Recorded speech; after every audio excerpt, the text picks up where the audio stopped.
apapun ketika PDIP dilokalisir, diparkir, itu kan sudah bentuk tekanan politik.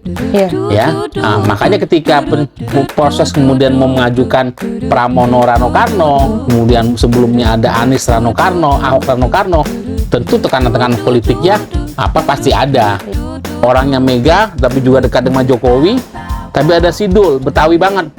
Sidul itu sebenarnya persis antitesa dari Ridwan Kamil. Salam jumpa, salam Indonesia. Kembali lagi bersama kami di Sindiketok bersama Ari dan Via. Yeay. Salam sehat Via. Ya, Mas Ari sehat gak nih? Ya, cuaca sedang nggak enak, jadi ini panas, itu dia agak mendung. Tadi hujan sih Mas. Agak hujan gerimis, jadi panas terik. Iya, mukaku sampai belang sih BTW. Oh iya, panas banget. Cuaca ini udah seperti juga cuaca politik yang wah. Bikin panas dingin gitu loh. Panas dingin. Jadi bukan hanya weathernya Jakarta, tapi dinamika politiknya juga ternyata ya. Bukan hanya cuaca di Jakarta yang panas, tapi juga cuaca politik yang bikin panas dingin. Benar-benar. Paling tidak ini kan semua sudah terjawab ini ketika 27, 28, 29 hari ini. Iya, hari terakhir pendaftaran calon kepala daerah ya Mas? Sudah memasuki pendaftaran calon kepala daerah sejak 27, 28, 29. Itu udah mulai formasi mulai terbentuk. Selama ini kan panas dingin tuh. Mulai 26 sebelumnya minggu lalu demo itu manuver politiknya luar biasa. Banyak perubahan yang dinamis banget sangat cepat sekali. Jadi bahwa pilkada atau politik itu panggung sandiwara. Ceritanya mudah berubah. Ada peran wajar.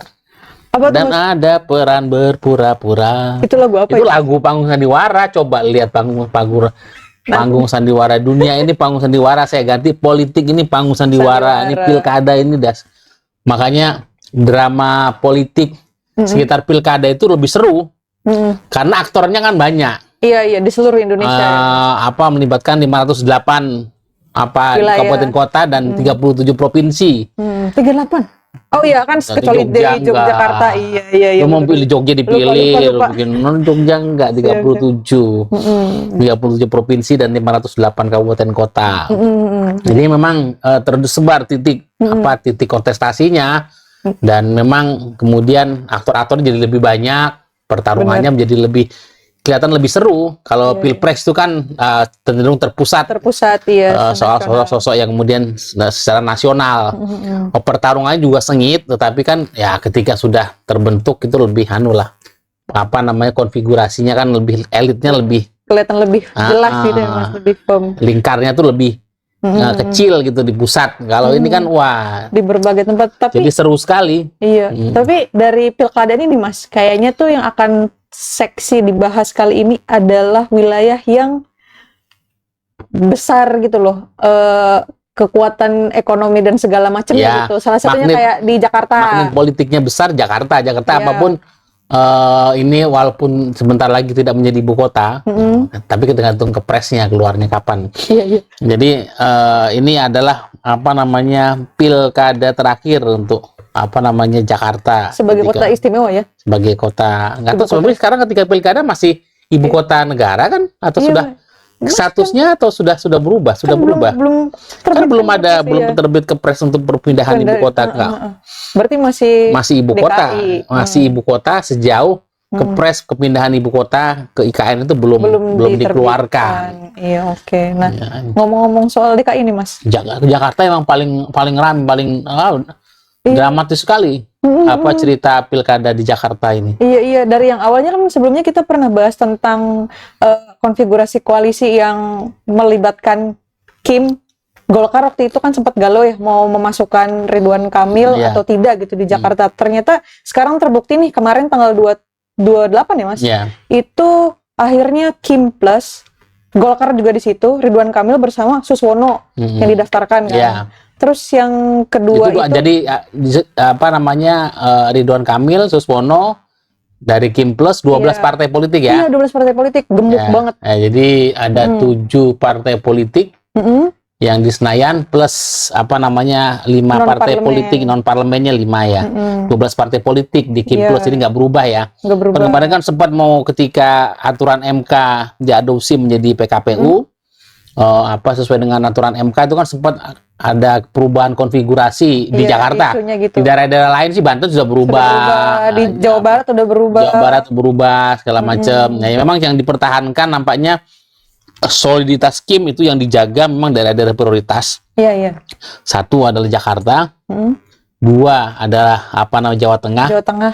Iya. dan tiga adalah Jawa Timur. Iya, Jawa Nampaknya Timur. itu 15 masih partai. Kim Plus tuh, Kim Plus itu di 15 partai politik di Jawa Timur. Betul, Dan betul. kemudian di Jawa Tengah juga Kim Plus melawan PD Perjuangan. Iya, iya. Ya. Tapi di situ PKB belum fix tuh di Jawa Tengah. Ya, Iya. ya apa Nah, namanya? itu dinamikanya karena seperti PDIP itu. bisa maju sendiri di Jawa Tengah. Iya, iya. Sama juga di Sumatera Utara, Kim Plus kan Iya, juga. Mas Bobi ya, Mas Ya, Nasution. Bobi bersama wakilnya dan kemudian melawan calon PD Perjuangan. Tapi dari kontestasi antara Kim Plus, ini kan antara Kim Plus melawan PD Perjuangan sebenarnya. Oh, Iya kan, secara kalau garis kita besar gitu ya ya, kalau Mas? kita lihat beberapa daerah prioritas kan Jakarta adalah akan yang kita lihat kita spotlight. Tetapi kan Jakarta ini kan jelas Kim Plus melawan PD Perjuangan. Awalnya PD Perjuangan tidak bisa maju. Iya, terus Jadi keputusan aneh MK. ya, ada keputusan MK. Ya, sehingga di daerah-daerah ini tadi di Jakarta, Jawa Tengah, Jawa Timur, Sumatera Utara itu memang Kim Plus melawan PD PDI Perjuangan. Perjuangan. Iya, iya, benar. Karena sekarang kalau di Jakarta itu kan seru sekali. Iya, iya. Apa namanya pertarungan kemarin apakah MK ini bisa mengubah konfigurasi. Ternyata ada kompromi nampaknya Kim Plus itu tetap solid di daerah-daerah tadi ya. Iya. Jakarta, Jawa Tengah, Jawa Timur dan Sumatera Utara. Untuk daerah lain nampaknya ada mulai Kayak buyar gitu. bukan buyar, jadi semacam ya dikompromikan bahwa Dikompromikan, iya. partai-partai diberikan kelonggaran lebih lah. Buktinya di Banten Iya, Golkar sudah terjadi, jadinya ya bareng sama Golkar PDIP. akhirnya mendukung Airin yang sudah di PDIP. Di daerah-daerah lain tuh memang lebih cair dan memang Kim boleh tidak satu gerbong, Satu gerbong. Kim Plus ya. Kim Plus. Tapi Jakarta memang paling menarik. Paling menarik ini Mas. Bahwa sekarang PD Perjuangan bisa maju dan yang dimajukan tuh calon kader sendiri. Iya, Itu dua-duanya. yang kita harus apresiasi dari PD Perjuangan ya. Pramono Anung dan Pak Rano Karno ya, Mas. Ya, Iya. Pramono Anung, Rano Karno yang kemarin sudah mendaftar secara resmi, dua-duanya kader PD Perjuangan. Walaupun proses untuk menuju Pramono Anung, Rano Karno ini kan Pelik dramatis, pelik sekali. Iya. Jadi setidaknya terjadi tiga simulasi ya. Iya. Tiga simulasi bongkar pasang. Rano Karnonya tetap. Posisi Iya. Rano Karno tetap sebagai wakil, calon wakil gubernur. Cuman posisi cagupnya, calon gubernurnya itu yang dramaturginya berubah-ubah. Itu gimana sih, Mas, ceritanya? Antara Anies, Iya, Anies, Rano gitu ya. Anies Rano, kemudian Ahok Rano, Iya. kemudian Pramono yang terakhir kemudian yang kemudian fix dan kemudian resmi adalah Pramono Rano. Iya, iya. Nah, ini menarik sih, Mas. Berarti saat ini nih, BTW ada kira-kira bakal ada 3 koalisi ya, Mas. Tapi baru 2 koalisi yang resmi mendaftar ke KPU. Kalau Tadi. untuk Jakarta, Ya, untuk Jakarta sih ya. sebenarnya ya hanya Kim Plus lawan PD Perjuangan dan kemudian calon independen. Nah, calon independen Kalau belum independen mendaftar kan sampai siang ini belum mendaftar ya. sih. Iya, katanya Ya malam. Darren Pangrengkun Wardana itu kan baru akan mendaftar hari ini, hari terakhir ya. Iya. Hanya ini kan pemirsa sini kita tahu bahwa ini kita bikin podcast ini pada tanggal 29 Agustus. Iya, 29 hari Agustus. terakhir pendaftaran calon kepala daerah. Kita melihat bagaimana Jakarta emang seru sekali. Nah, ini aku penasaran nih, Mas. Tadi kan Mas Ari udah kira-kira nyebutin 3 skenario yang dimiliki oleh PDIP kan. Tadi ada Simulasinya ya. simulasinya.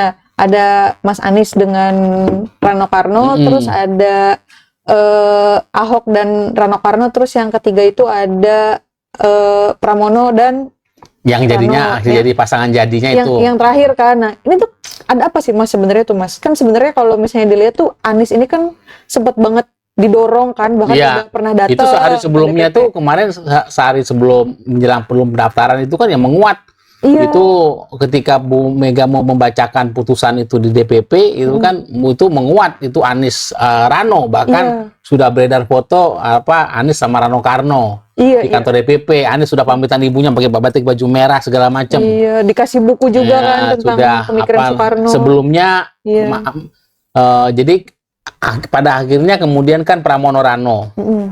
Kemudian sehari sebelumnya itu sempat naik soal Anies Rano Karno. Anies sudah siap DPP, sudah pakai baju merah, sudah foto, sudah siap diumumkan, tapi pada saat pengumuman namanya tidak muncul. Tapi sebelum menguat itu memang terjadi perdebatan antara Anies Rano Karno atau Ahok Rano Karno. Itu kan sebelum muncul nama Pramono. Walaupun menurut PDIP kan nama Pramono tidak muncul tiba-tiba. Tapi memang pada pengerucutan setelah pasca putusan MK kemarin kan pengerucutan dua, antara Anies Rano Karno atau kemudian Ahok Rano Karno. Pertimbangannya tentu saya melihat dinamika yang begitu cepat sekali terjadi.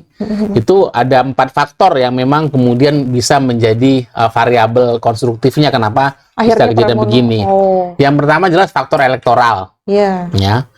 Kalau faktor elektoral, yang kedua itu jelas faktor partai, ya, internal partai, konsolidasi partai. Faktor ketiga jelas faktor bagaimana sosiologis masyarakat, ya, pemilih soal rekonsiliasi kebangsaan.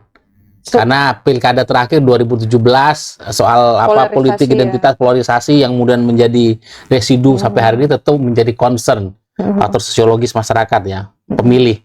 Faktor keempat itu yang kemudian ikut mempengaruhi adalah faktor eksternal yang terkait tekanan politik.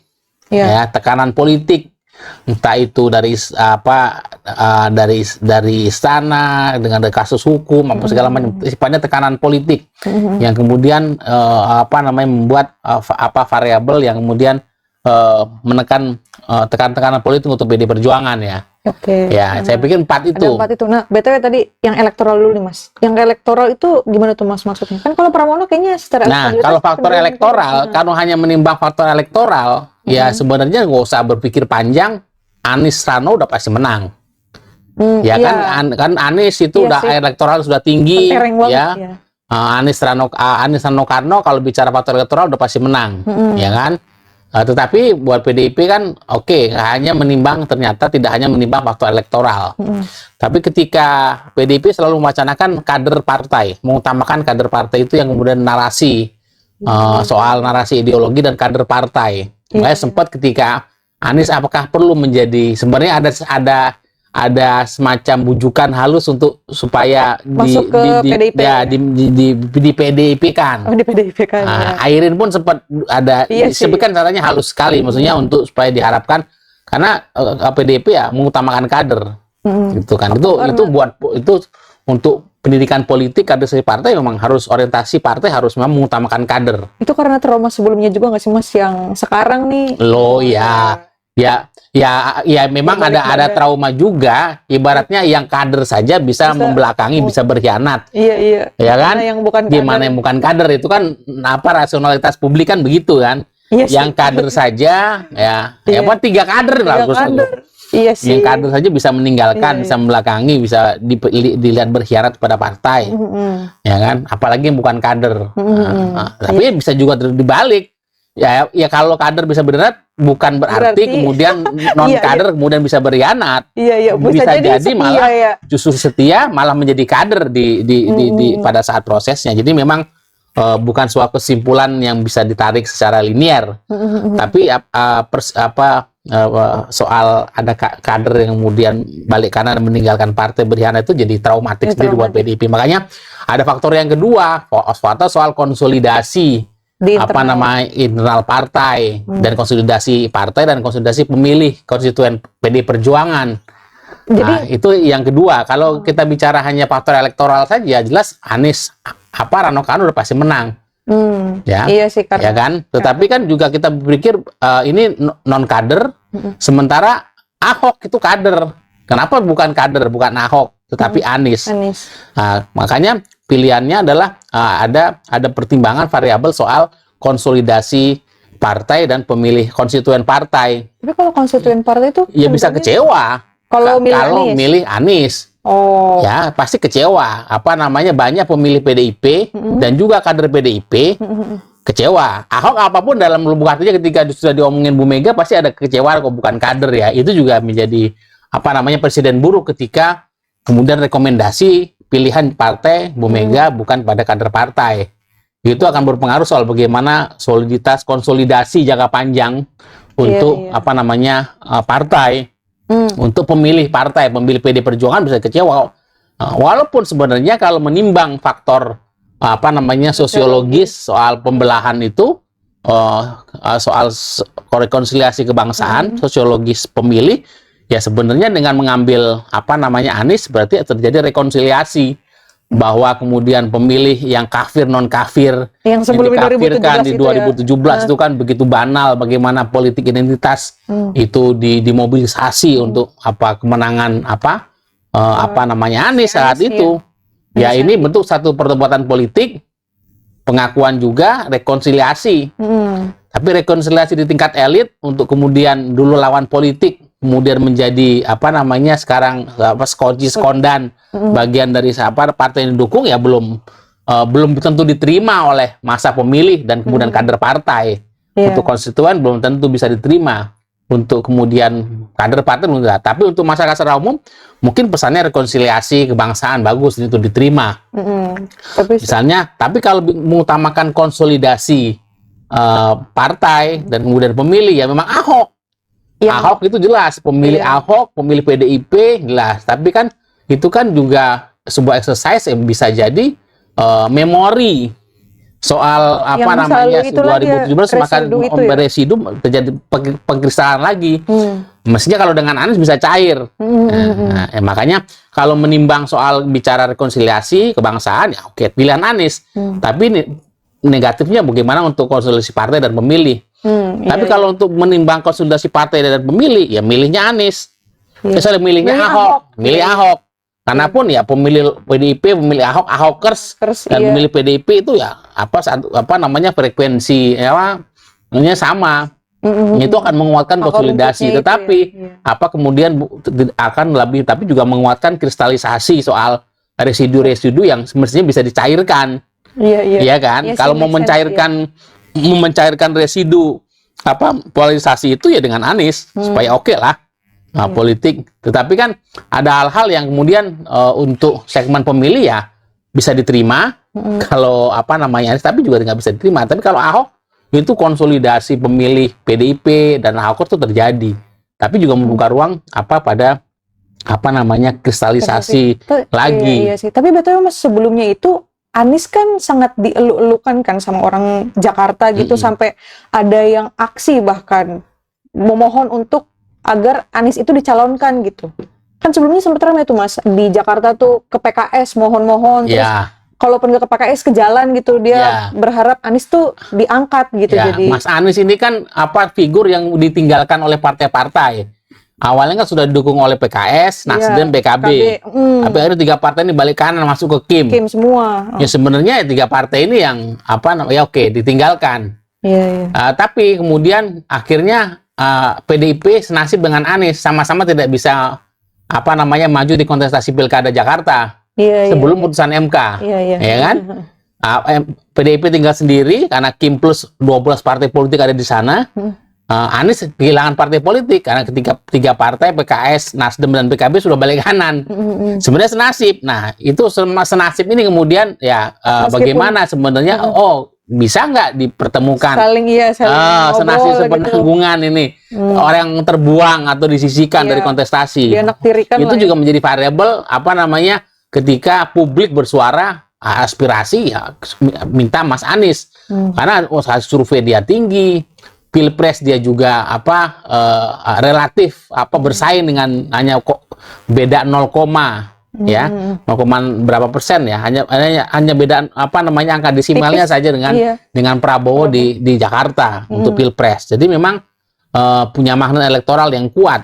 Makanya sudah pasti menang. Tetapi dia kan bukan hanya tadi faktor elektoral, ada faktor untuk internal konsolidasi partai, konsolidasi kader dan partai, dan juga untuk pemilih PD Perjuangan. Tapi ternyata kalau bicara soal konsolidasi partai, pilihnya Ahok. Tapi Ahok tidak dipilih. Tidak dipilih karena tadi bisa sosialisasi residu. Tetapi ketika mau menang, ya pilih Anies. Tapi akhirnya Anies juga nggak pilih. Jadi ada faktor lain sebenarnya,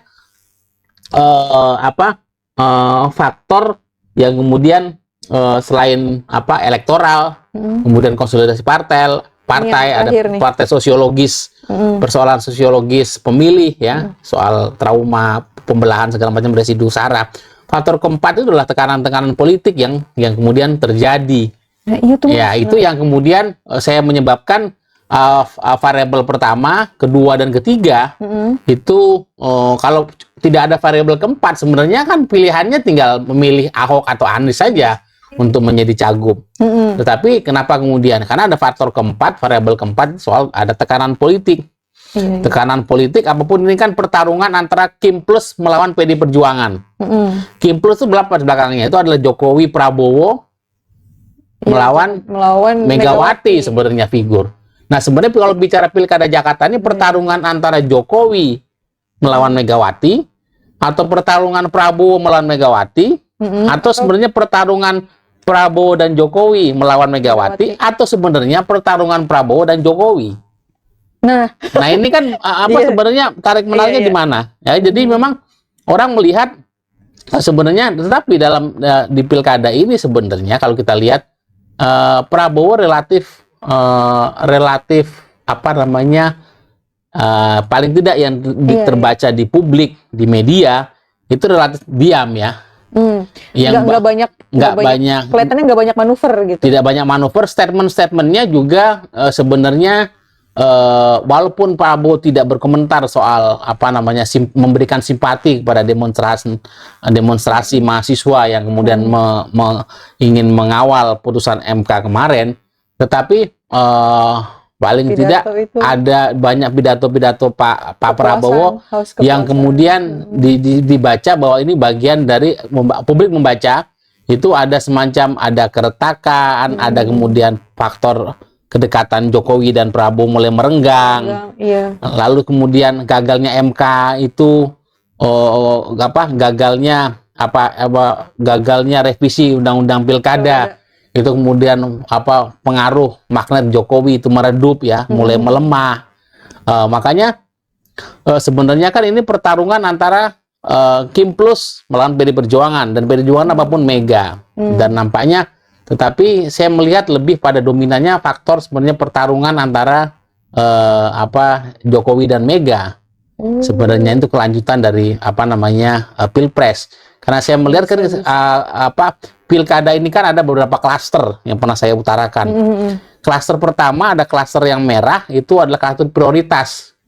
Ya, di mana itu adalah pertarungan klaster pilkada yang memang high notice-nya adalah pertarungan bagaimana instrumentasi Kim dan atau Kim Plus, dan kemudian bagaimana dinasti Jokowi itu coba ada di situ. Ini Kaisang tidak jadi maju karena memang putusan RUU pilkada itu batal digolkan. Tetapi pertarungan di Jakarta sebenarnya kan pertarungan Kim Plus melawan PD Perjuangan, dan kemudian sebenarnya sosok Megawati. Makanya ketika kita melihat faktor atau variabel tekanan-tekanan politik, menarik ketika Bu Mega statementnya kok hati-hati ya Jaya, saya PD Perjuangan ditarget. Tetapi kenapa tidak langsung ke saya? Tetapi anak-anak saya. Iya. Ya, PD Perjuangan ditarget melalui kasus-kasus hukum. Kasus hukum. Ada Mas Hasto. Iya, Mas Hasto. Ada beberapa liputan media itu juga yang bilang kerabatnya Bu Mega. Jadi tekanan-tekanan hukum ini proses hukum di kepolisian atau kejaksaan atau di KPK itu kan instrumentasi Bu Mega. Beberapa di statementnya di beberapa pengumuman pilkada, kira-kira yang saya baca adalah dalam posisi kenapa PDI Perjuangan ditarget? Kenapa tidak langsung ke saya, tetapi kemudian anak-anak saya yang diincar? Ya ada Mas Hasto berapa kali kan, ya, Sekjen itu kan diundang, diproses untuk di KPK soal beberapa kasus ya. Minum dulu Mas, minum dulu. Ya, diperingatkan untuk ya jadi ngomongin. Berarti jadi memang ada intervensi ada, juga ya manuver-manuver terjadi bagian dari sebenarnya ada tekanan-tekanan politik yang apapun dialami, bahwa ketika Kim Plus itu dikondisikan, PDI Perjuangan tidak jadi maju, itu bentuk tekanan politik yang luar biasa, bahwa ada kemudian exit strategi, ada jalan keluar, ternyata ada putusan MK yang merevisi soal ambang batas partai untuk mencalonkan. Itu kan blessing buat PDI Perjuangan. Coba kalau tidak ada putusan MK, tidak ada judicial review dari Partai Gelora dan Partai Buruh, PDI Perjuangan kan memang tersisih.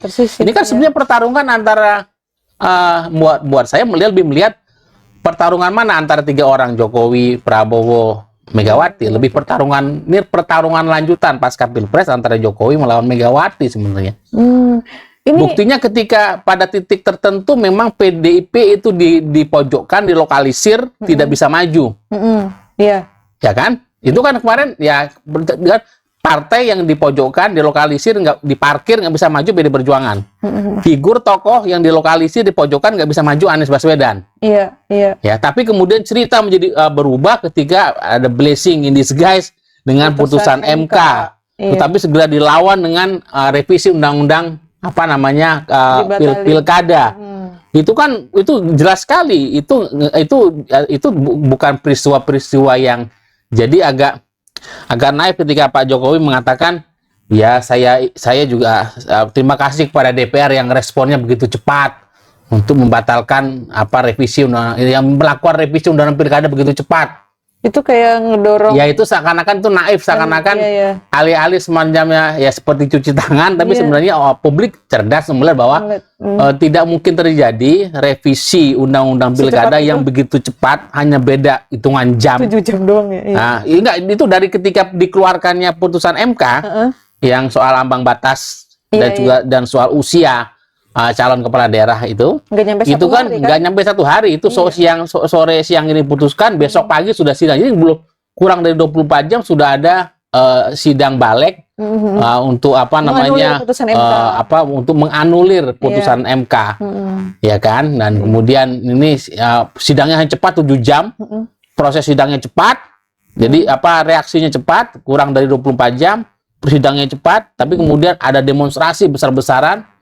Bahkan ini fenomenanya demonstrasi, menurut catatan kita semua adalah teman-teman aktivis mencatat semua bahwa ini adalah demonstrasi menolak revisi undang-undang pilkada. Ini adalah demonstrasi masuk dengan skala terbesar setelah demonstrasi 98 yang kemudian menentukan Soeharto. Bahkan tercepat lagi prosesnya cepat sekali konsolidasinya. Jadi ini bukan peristiwa yang buat saya tidak natural.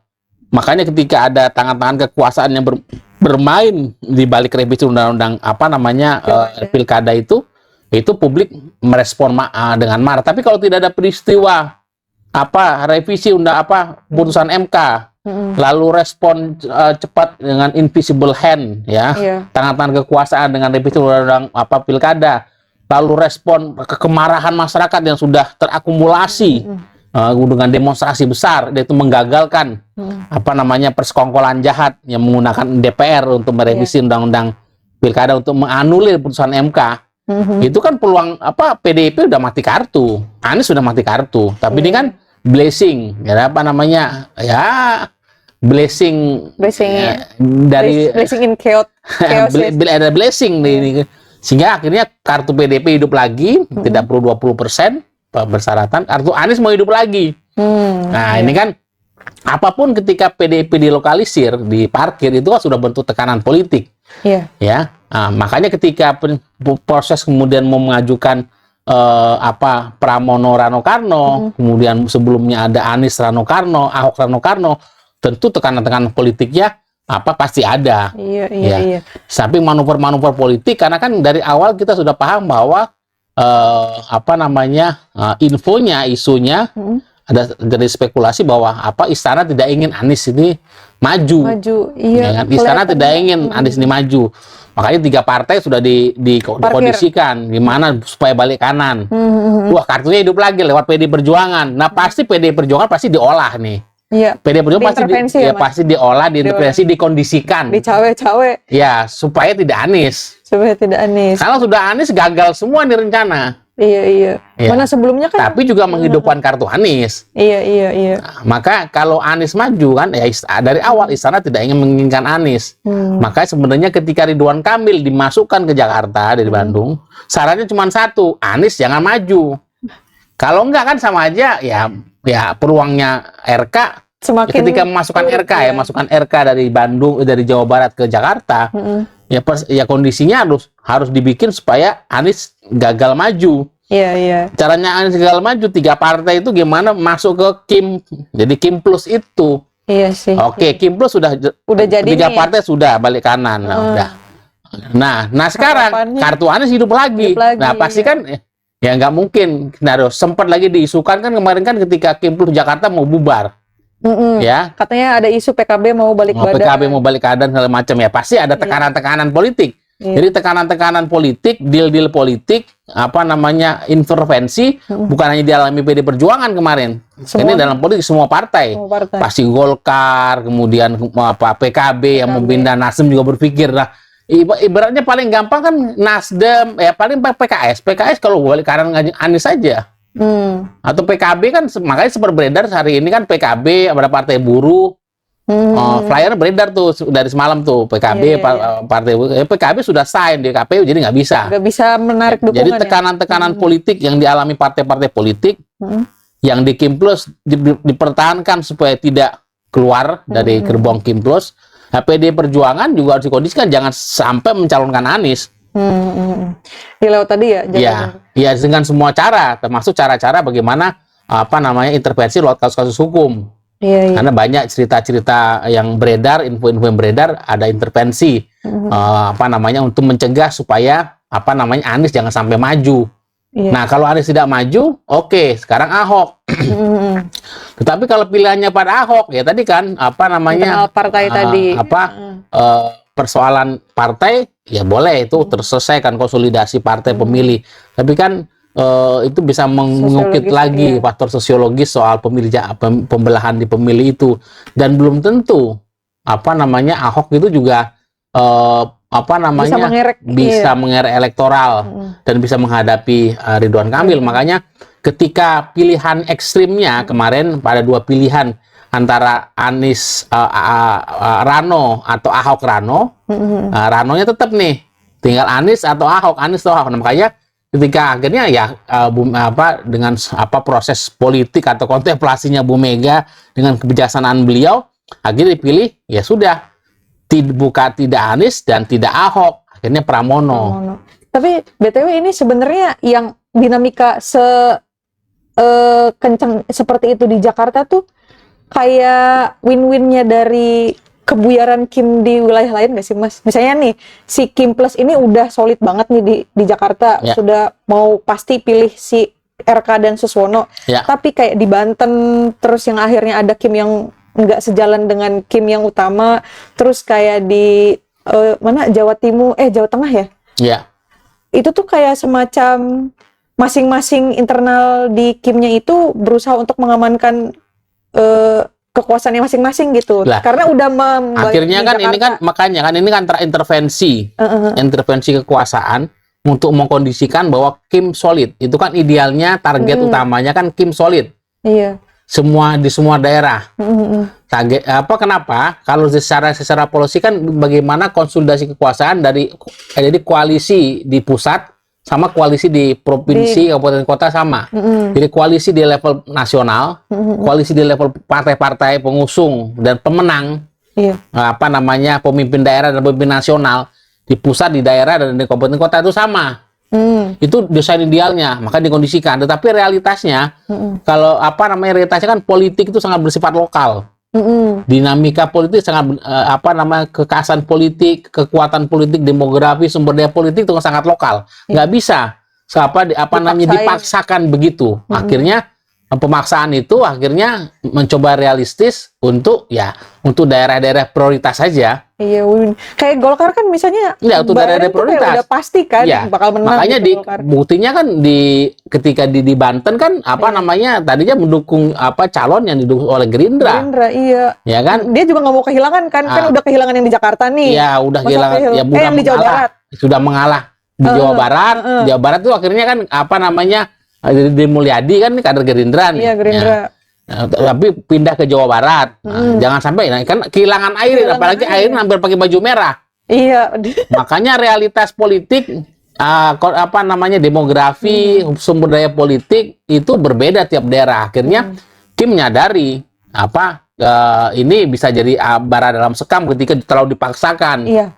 Akhirnya komprominya saya lihat untuk daerah-daerah prioritas.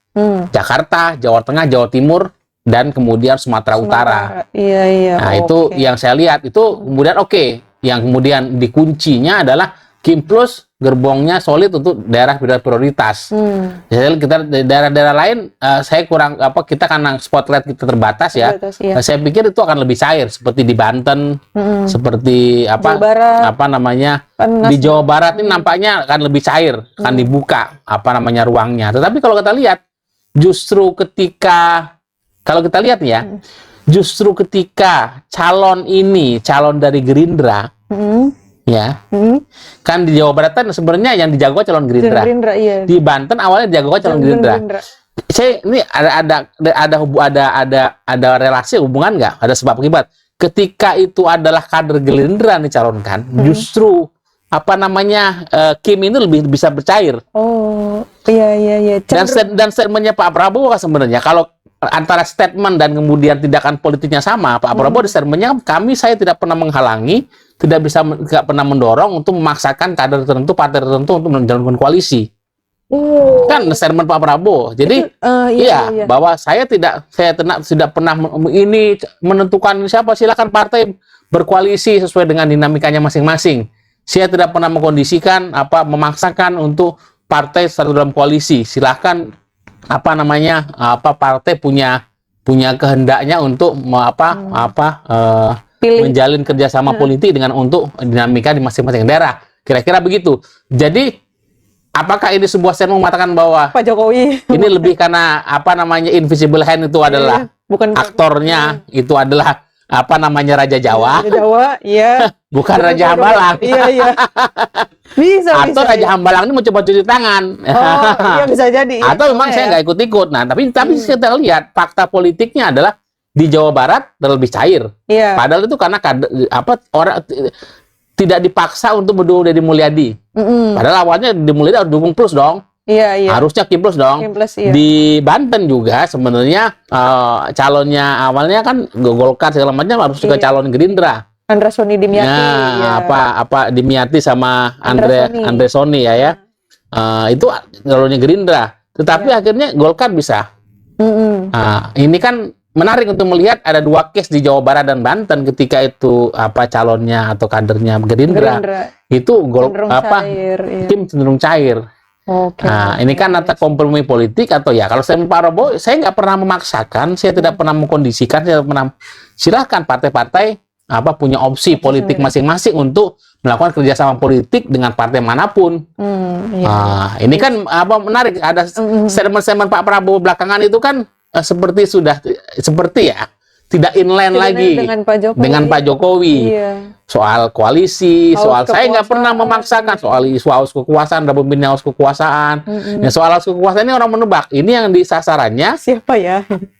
Raja Jawa atau Anies, Raja Betawi, kan tinggal dua. Kayaknya Jokowi sih Mas. Nah ini kan makanya menarik statement politik dari para elit politik. Tapi menarik. Jadi memang Kim Plus memang sepertinya dikompromikan untuk daerah-daerah yang menjadi prioritas. Jakarta, kemudian Jawa Tengah, kemudian Jawa Timur, dan kemudian Sumatera Utara. Iya. Saya pikir Jakarta, Jawa Tengah, Jawa Timur, Sumatera, 4 daerah emang daerah Prioritas. nah high priority untuk Kim Plus dijaga supaya solid. Di luar itu nampaknya Cenderung cair. Iya. Nih, Ini kan berarti apakah kemudian Ridwan Kamil itu sebenarnya jagoannya Pak Pak Jokowi? Jokowi Ya, jelas kalau di Jawa dulu sih. Tengah itu jagonya Pak Jokowi. Lutfi Iya. itu jagonya Pak Jokowi. Buktinya Gibran ada di sana hadir pada saat pendaftaran di KPU. Kofifa kemudian itu jagonya Pak Jokowi kemudian. Jagonya istana, jagonya Pak Jokowi itu jagonya. Nah, kalau Bobi jelas jagonya Pak Jokowi karena mantu. Iya Ya. sih. Apakah kemudian daerah-daerah yang Kim Plus itu solid, dijaga solid atau dipaksa solid? Pasal solid. Ketika itu jagonya Pak Jokowi, tapi buktinya daerah yang jagonya Pak Prabowo di Jawa Barat, Cenderung cair. ya, Kang Deddy, kemudian di Banten, Andre Soni Dimyati. Andre dan Dimyati, Andre Soni Dimyati itu justru relatif longgar, bisa cair. Bisa cair. Apakah kemudian pengaruh Pak Jokowi redup? Justru pengaruh Pak Prabowo ini kan ini menarik untuk melihat bagaimana chemistry tiga orang Kingmaker. 3 orang kingmaker atau 3 orang yang punya magnet politik yang sangat kuat yang kemudian mempengaruhi jagat politik kita hari ini, Jokowi, Prabowo, dan Megawati. Nah, dan ternyata juga Megawati PDIP bagian dari partai juga diintervensi, ditekan, dikerjain juga. Yes. Sehingga kalau memang saya pikir kalau tidak ada tekanan politik, tidak ada ya kasus-kasus yang mungkin coba dinaikkan ya. Ada banyak berita-berita dari teman-teman media dan berita-berita yang beredar di luar sana yang bahwa kasus-kasus hukum yang menekan PD Perjuangan supaya jangan Anies misalnya. Iya. Kalau tidak Anies ya kenapa nggak kemudian Ahok saja? Iya. Ya kan kalau memang ditekan jangan Anies kenapa Ahok saja? Tapi kan berpikir Ahok ya kalau Ahok kan nanti ya Bapak PD Perjuangan seperti mau melanggengkan pembelahan yang terjadi. Karena semakin mengkritis bagus walaupun bagus untuk konsolidasi pemilih internal partai, tapi kan PDIP harus lebih inklusif, terbuka untuk masuknya pemilih-pemilil baru. Makanya masuknya Pramono sebenarnya adalah karena bukan Anies, dikondisikan jangan Anies dan kemudian kalau gitu jangan jangan Anies dan kemudian bukan Ahok, akhirnya pilihan pada Pramono. Dan itu saya pikir pilihan Bu Megawati yang sangat cerdas. Karena Mas Pramono ini kan dibaca publik kader PDIP, jelas dia mantan sekjen, punya kedekatan dengan Bu Mega, dan Mas Pram kemarin mengatakan ya saya ini tugas partai. Makanya prosesnya kemudian kenapa Mas Pram beberapa kali mengatakan saya izin kepada Pak Jokowi. Bukan saya diminta, beda kalau saya ditugaskan Pak Jokowi untuk ke Jakarta, berarti kan petugasnya Pak Jokowi. Dia itu petugas partai yang diperintahkan oleh ketua partai Bu Megawati. Masih jadi menteri Seskap kan? Masih. Tapi nggak mundur kan? Masih mundur. Sebenarnya aturannya tidak harus mundur, tapi dikembalikan lagi kepada menteri atau karena kalau pejabat negara nggak harus mundur. Tetapi kan nanti pendaftarannya pengesahan calonnya baru bulan September kan, sebelum masa kampanye kan. Jadi dan nanti kan tinggal Oktober sedikit saja sebenarnya. Ini Mas, BTW. Makanya ini saya jadi pilihan ini adalah pilihan yang sebenarnya win-win. Win-win dari situasi. Ada bukan Anies, jangan Anies dan bukan Ahok. Pilihannya adalah Pramono dan Rano. Rano itu adalah ikon yang sangat Betawi. Jadi kenapa Rano Karno dari awal Rano Karno dikunci sebagai wagub dan ikoniknya ikon Betawi. Sidul anak Betawi itu sangat ikonik buat Rano Karno. Sidul anak Betawi. Nonton sinetronnya nggak dulu? Nonton tapi lupa Mas. Karena aku masih bocil banget. Masih bocil banget. Itu bagus sekali tuh, sinetronnya sangat natural. Dan saya banyak sinetron yang ada. Sinetron Sidul anak sekolah, Sidul anak Betawi ya? Sebetulnya. Iya kan Sidul anak. Ada yang anak Betawi, ada anak sekolah. Sinetron Sidul ini yang natural. Tidak pakai make up, tidak apa, dan memang skrip lebih banyak panduan saja, jadi banyak sebenarnya impromptu yang spontan dan itu lebih natural seperti sinetron yang sangat sangat natural, apa namanya, bagus lah. Sangat menceritakan keseharian apa namanya, orang kampung di Betawi yang bagaimana menjaga tradisi di tengah modernitas. Ini Sidul anak sekolahan kan, bukan anak yang, tapi memang educated, anak Betawi yang mau maju. Betawi itu jadi memang ikonik Betawi itu dikunci pada Dul. Lalu tetapi itu untuk bagaimana Jakarta dengan Betawi yang ikoniknya ada pada Dul, apa, Rano Karno. Kemudian Pramono ini adalah kemudian dia kader PDIP, loyalis Mega, tapi juga orangnya Jokowi karena dia menterinya Jokowi, orang kepercayaan Jokowi. Nah ini kan dua sisi ini bisa mendatangkan keuntungan politik untuk menarik magnet elektoral. Karena apapun untuk tadi pemilih PDIP yang ini ya apapun ya, ada Dul, ada Pram ya apapun orang tahu itu PD Perjuangan, pernah sekjen PD Perjuangan. Oh pernah sekjen, ada pernah sekjen sebelum apa sebelum Mas Hasto itu kan Cahyokumolo, sebelum Cahyokumolo Pramono Anung. Ya kan, jadi memang pernah sekjen apa, dan memang sosok yang kuat, politisi senior. Ya, PD Perjuangan. Makanya kemarin jelas itu perintah ibu-ibu. Saya sebagai perintah ibu, saya perintah ya sebagai kader, ya petugas partai taat. Bahkan dulu apa dia pun dengan gonjang-ganjing politik istana segala macam mau mundur kan, Mas Pram termasuk mau mundur, tapi kan dicegah oleh Bu Mega. Harus sampai selesai. Nah, ini kan bahwa ini kan tugas partai, lo tugas partai sebagai menterinya Jokowi, bahwa Jokowi apa namanya ada problematik, ada kontroversi segala macam, ya lo harus ikut sampai akhir komitmen.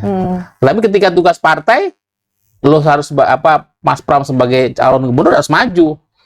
Tapi kan apapun nih, makanya yang di highlight kan dia Mas Pram ini apa namanya kelebihannya adalah pandai, punya kelebihan untuk merangkul dan menjalin komunikasi. Menjalin komunikasi ini yang kemudian apa namanya bukan hanya magnet elektoral, tapi juga bagaimana konsolidasi internal partai. Dia bisa diterima dengan banyak ini kan, bukan kalau soal magnet elektoral memang harus bekerja keras. Untuk menaikkan elektoral, apa? Tapi dengan perpaduan dengan waktu yang masih ada, Pramono dan Dul tentu punya bisa ditarik sebagai branding yang kuat dan bisa diolah dengan menarik magnet elektoral. Ini yang khas, yang memang apa, Mas Pram politisi senior, orang Jawa Timur ya, tapi ya juga orangnya Mega, tapi juga dekat dengan Jokowi. Tapi ada Sidul, Betawi banget. Sidul itu sebenarnya persis antitesa dari Ridwan Kamil. Ridwan Kamil itu kan bobotoh. Iya, dia lagi sempet rame gitu kan. Lah iya, apapun kan masa Jackmania mau dipimpin oleh bobotoh itu kan mulai. Nah kan ini kan bicara soal ikonik Betawi Jakarta, itu Rano Karno. Maka Rano Karno itu antitesa buat Ridwan Kamil. Tapi dia Ridwan Kamil ya kan, karena kan ini kan orang Jawa Barat. Masuk ke Jakarta, ini ada orang Betawi asli loh, Rano Karno, Sidul, anak sekolah yang lebih mungkin mengenal Jakarta. Tapi kemudian kalau kita lihat Pramono sebagai orang kader yang memang taat pada partai, juga orang Pramono itu kemudian head to head akan menjadi antitesa dari Suswono, sama-sama orang Jawa. Kan Suswono diambil karena Jawanya. Awalnya kan mau dia dulu di mana ya? Ininya? Enggak, dulu kan maunya yang PKS bukan Suswono, tapi dulu tuh Sohibul Iman. Tapi dibilang ini orang Jawa Barat. Ya kan selalu pertimbangan kenapa ini kan Jawa Barat sama Jawa Barat. Nah, ini kan sentimen Jawa Barat Sunda, bobotoh ini kan sentimen bobotoh Sunda kan, apapun kan ada faktor ini menjadi demografi yang bisa dilihat. Ini Jackmania. Ya, ini kan sentimennya bisa diolah. Ini kan Jawa Barat sama, makanya ambil Suswono, sosok Jawa. Ibaratnya Suswono, Pramono sosok Jawa juga, karena banyak pemilih yang punya kultur Jawa di Jakarta. Dan sama ini mantan menteri, ini masih menteri. Posisinya kan. Kalau Rano, makanya Rano tuh akan head to head dengan Ridwan Kamil. Mantan gubernur juga mantan gubernur. Rano kan di Banten, sempat ketika wakil gubernurnya Atut, tapi ketika Atut kena kasus tersebut jadi gubernur kan, naik jadi gubernur kan. Mantan gubernur, ini juga mantan gubernur. Ini bobotoh, ini di Betawi asli nih. Iya kan? Iya, iya. Tapi kalau bicara Suswono yang mata menteri SBY.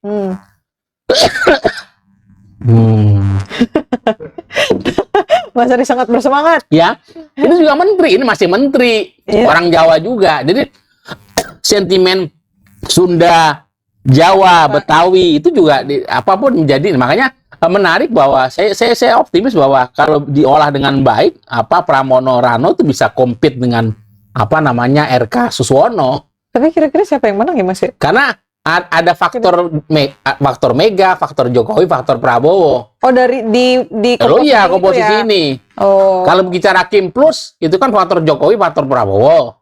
Bicara ini kan faktor Mega ibaratnya tokohnya kan. Kalau bicara tokoh kingmakernya, tokoh sentralnya, elit.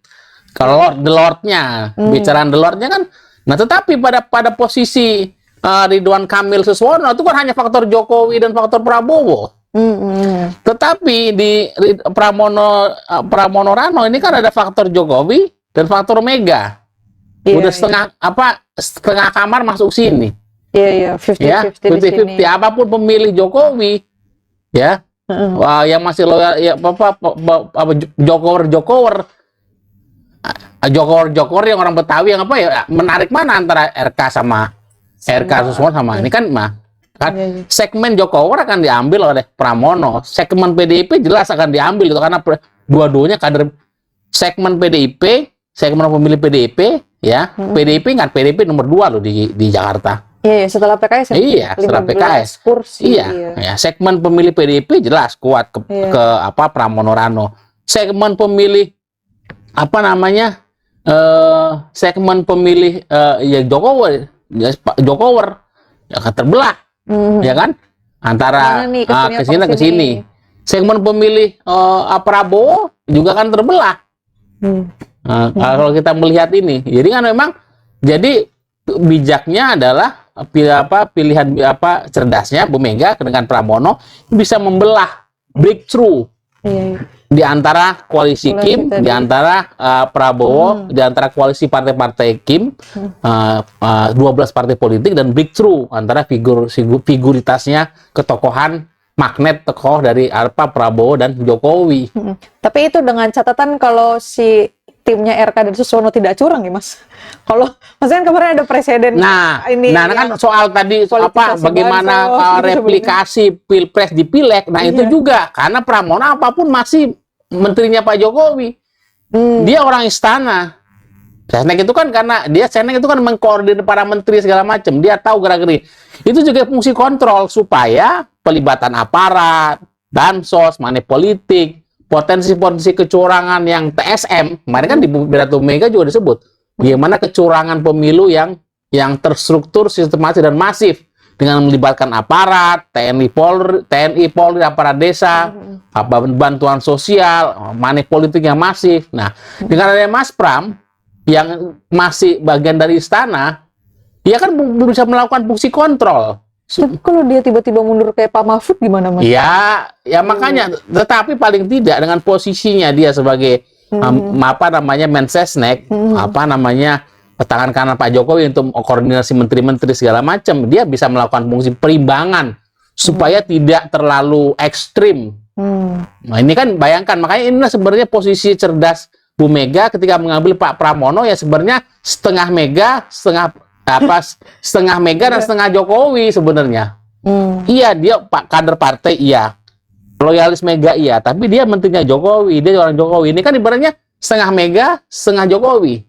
Iya. Ya, jadi untuk posisi inilah kemudian untuk bisa menjadi variabel untuk yang dikapitalisasi untuk memenangkan dengan branding ya yang kuat. Nah, soal Sidul anak Betawi ini dan Mas Pram anak Banteng yang dekat sama Jokowi harus bisa dikapitalisir.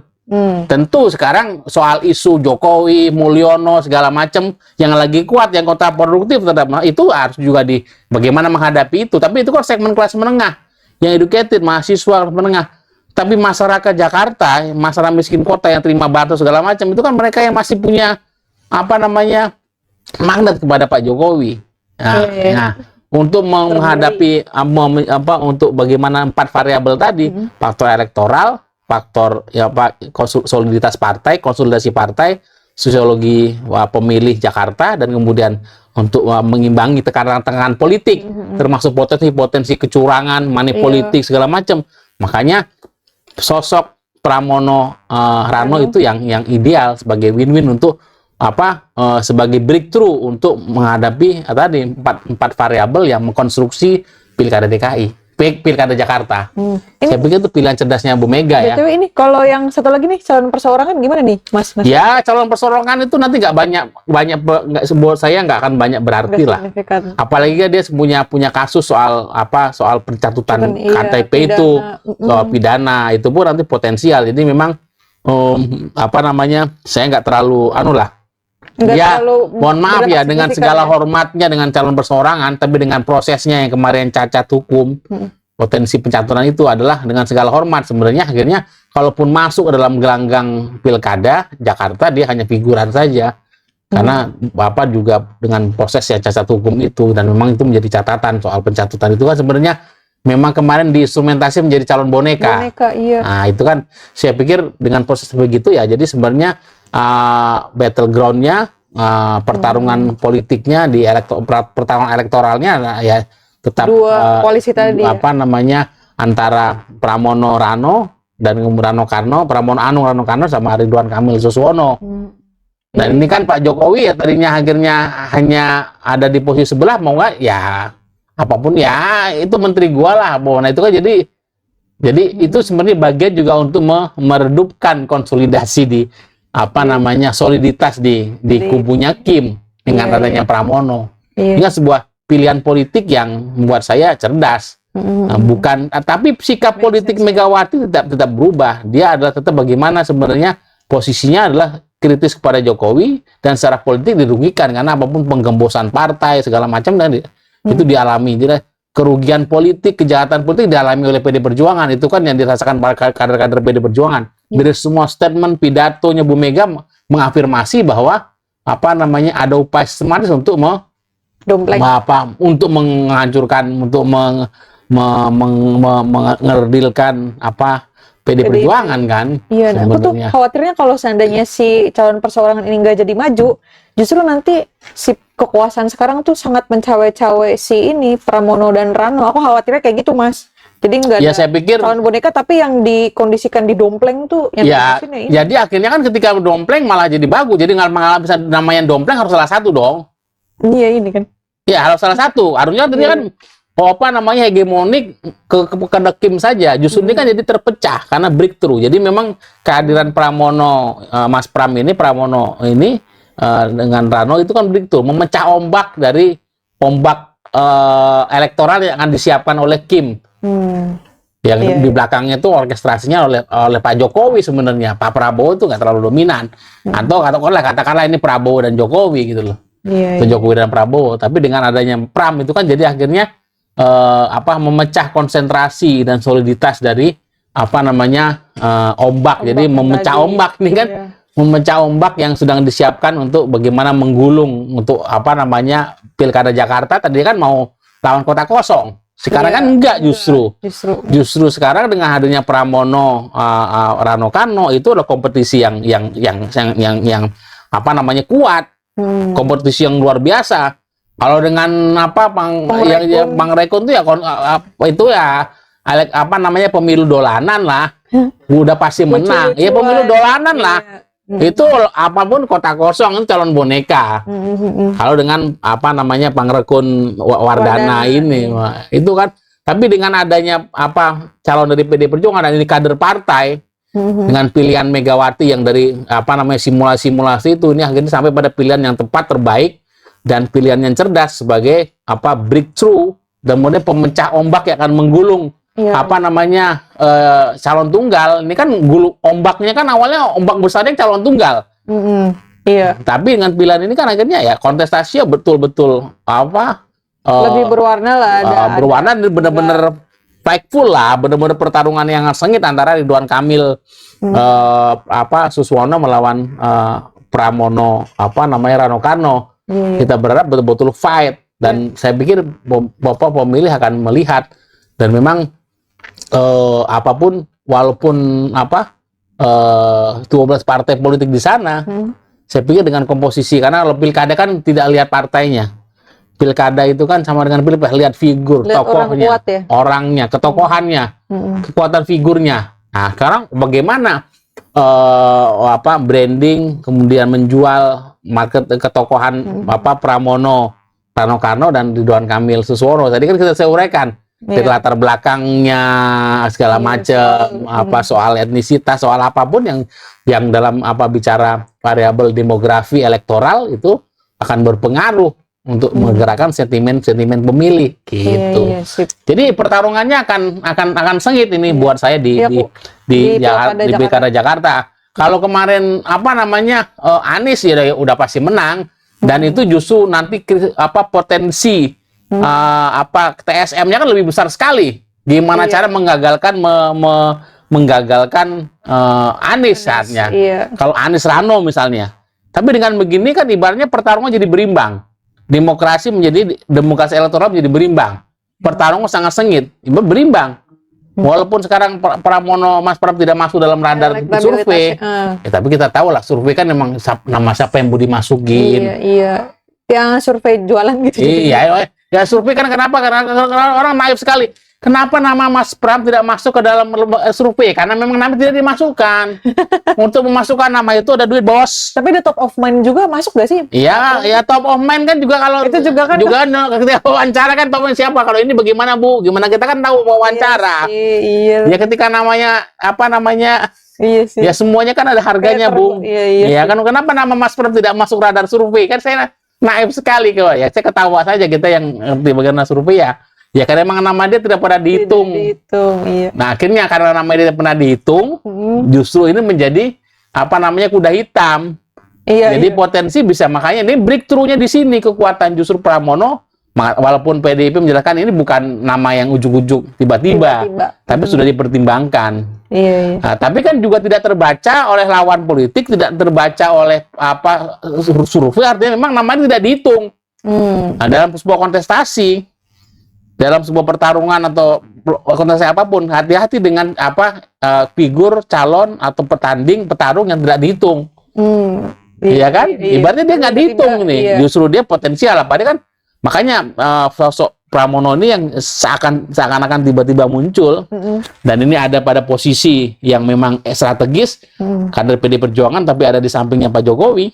Ini saya pikir punya kapital politik yang sangat bagus untuk dikapitalisir, dan bisa pertarungan akan sangat sengit antara Pramono, Rano dan Ridwan Kamil RK Suswono.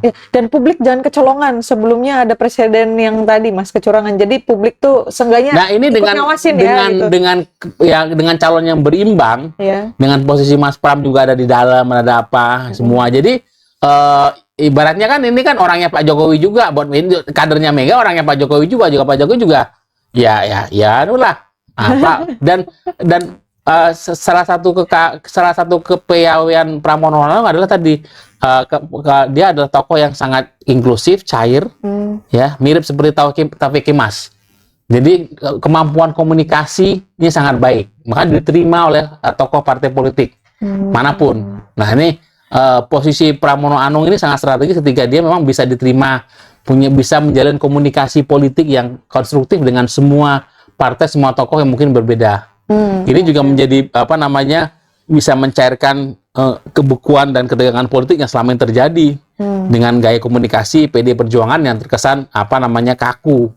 Nah ini kan sosoknya Bapak Pram itu sangat cair, inklusif, bisa merangkul, bisa menjalin dan open gitu, terbuka. Nah ini ya salah satu kelebihan Mas Pram untuk memang, dan positioningnya itu dengan posisinya yang ada di dua tempat, kader PD Perjuangan, orangnya Mega tapi juga anak buahnya Pak Jokowi, kan menterinya Pak Jokowi, dengan kemampuan komunikasi beliau yang bisa menjalin komunikasi dengan siapa saja dan open dan bisa diterima, itu adalah potensial untuk mengerek atau mengkapitalisir, menggait untuk menggerakkan mesin-mesin politik untuk pemenangan, menggerakkan mesin elektoral untuk pemenangan.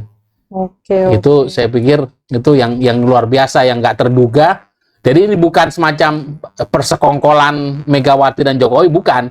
Justru ini adalah babak baru sebenarnya. Babak baru lagi. Babak baru dari sebenarnya pertarungan 3 orang, Jokowi, Megawati, dan Prabowo. Tapi kan pertarungannya sebenarnya tidak pernah pertarungan sangat halus, soft battle, sangat soft dengan sama-sama bagaimana. Jadi kayak proksi ketiga orang ini ya. Ya bagaimana untuk melihat, ya ini kan menarik untuk kita melihat ini supaya politik ke depan juga bisa lebih cair, lebih komunikatif, tidak kaku, tidak kemudian buat PD Perjuangan juga ini sebuah listening yang bagus dengan Mas Pram ini supaya politik yang cair, komunikatif, lebih terbuka. Dan saya pikir pertarungan Jakarta akan sangat sengit, dan saya pikir dengan sisa waktu yang ada, walaupun sekarang leading elektoralnya RK memang naik, tapi kan Pramono kan nggak punya modal elektoral, tapi karena memang tidak masuk radar survei, karena memang tidak dimasukkan selama ini, ya kan begitu. Kita lihat outputnya. Ya, dari lihat ini sebenarnya saya pikir sebuah dengan starting yang bagus, pilihan politik yang cerdas, tinggal bagaimana ini diolah, punya potensi untuk pertarungan yang sengit untuk, dan memang mendung gelap demokrasi di Jakarta yang melawan kota kosong akhirnya sirna, supaya dengan ini rakyat akan disuguhkan pada pilihan politik yang memang oke, silakan dipilih, dan bagaimana publik melihat 2 calon, 3 calon lah, 2 calon dan tambah 2 calon tambah calon ketiga ini menjadi pilihan warga Jakarta ya ke depan ini. Oke. Thank you Mas Ari. Terima kasih Via.